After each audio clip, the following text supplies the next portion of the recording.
Hello everyone, this is Paz, and I'm going to show you how I made my indoor kite prop for my performance from The Wind Rises.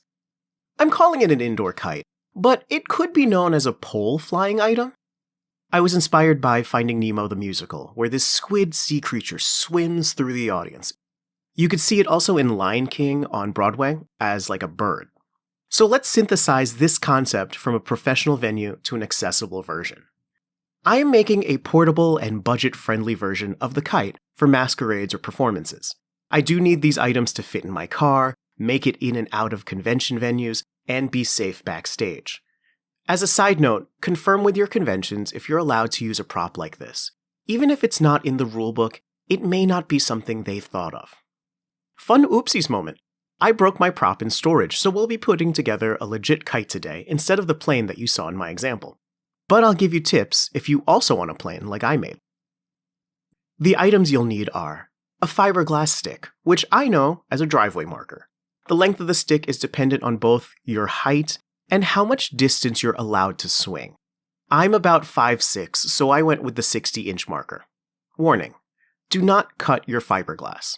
Fiberglass is literally shards of glass and can cause irritation to your eyes, nose, or throat. If you're curious, here's a picture of a broken driveway marker when I accidentally ran it over last winter. Why are we picking a fiberglass marker instead of, say, a wooden dowel? When swinging your prop around, you'll need an item that has some give. If you can't find a driveway marker, I've also seen others use bamboo sticks because of their flexibility. I've also seen the idea of fishing rods, but fishing rods are very expensive and this driveway marker is less than $7. The next item you'll need are screw and eyelets. If you're using a kite, you'll only need one screw, but if you're doing a plane, you'll probably need two.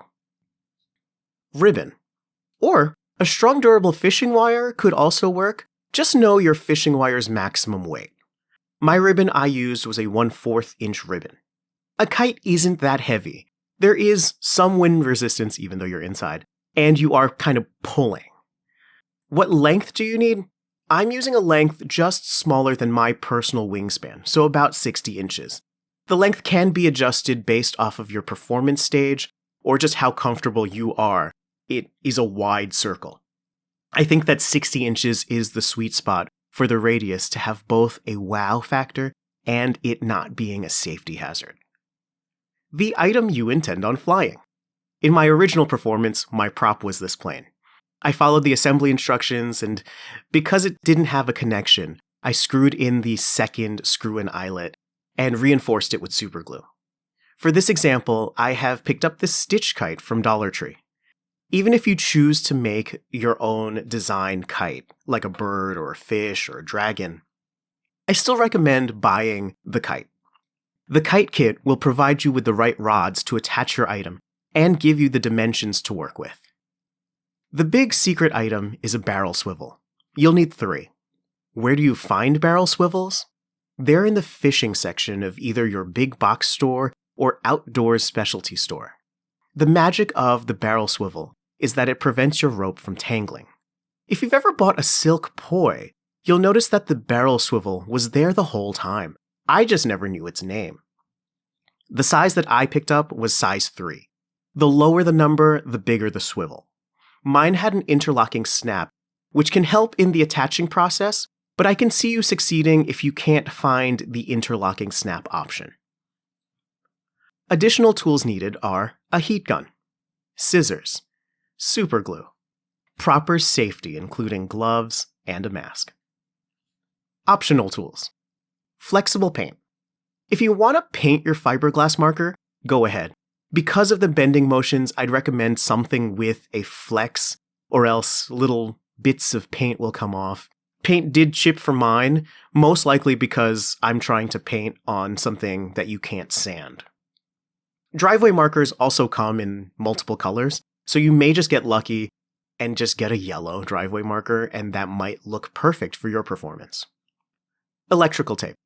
We'll talk about that at the end. So let's go ahead with assembly. Step 1. On the top of your driveway marker, there is a rubber cap. We're going to wear the proper PPE and warm up the cap with our heat gun so we can screw in the eyelet. Once the rubber is soft enough, twist the eyelet in. After the rubber has cooled off, reinforce the connection with superglue. Step 2. Grab one of the barrel swivels and attach the interlock snap to the eyelet. If you don't have an interlock snap, a 2-inch piece of ribbon can be knotted between the eyelet and the swivel. Or, if your eyelet has a little opening, you may be able to nudge the ring in. Step 3. I made a ribbon about 8 inches in length, attached the ribbon to the original barrel, and on the new end attached another barrel swivel. I chose to remove the interlock clip on this section. I actually used 2 techniques for attaching. I knotted my ribbon and reinforced it with glue, but I also stapled the ribbon and reinforced it with glue just to see. You could possibly sew the ribbon if you're using ribbon. Both of them held up for the performances, so I knew this ribbon wasn't going anywhere. Step 4. The final ribbon, which was about 50 inches, to complete that 60-inch radius, will be attached. The ribbon was attached to the middle swivel, given proper knotting, then all the way at the end of the ribbon, another barrel swivel was added. The interlock stayed on to make my life just a little easier for the final step. Now let's open up our kite kit. I followed the instructions for assembly until the final step where you would attach the kite string to the clip. Instead, I attached the interlock to the quick clip option. If you're making a plane like me, I used a Dollar Tree foam plane, attached the pieces as instructed, and superglued the pieces just in case so they wouldn't fall apart during the performance. The second eyelet screwed onto the top of the plane and reinforced with superglue. I attached the interlock to the eyelet.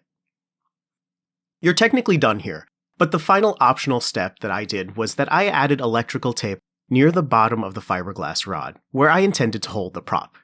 The closer your hands are to the bottom of the stick, the greater the swinging radius. Also for myself, I put 2 pieces of color tape to signal to me exactly where to put my hands during the performance. Now that everything is assembled, and we know where to hold the prop, let's go for a test run.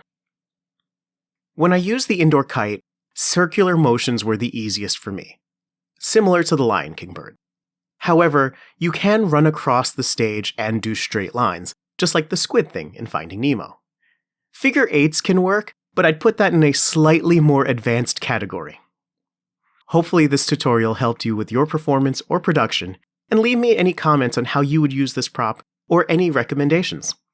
Happy cosplaying, everyone!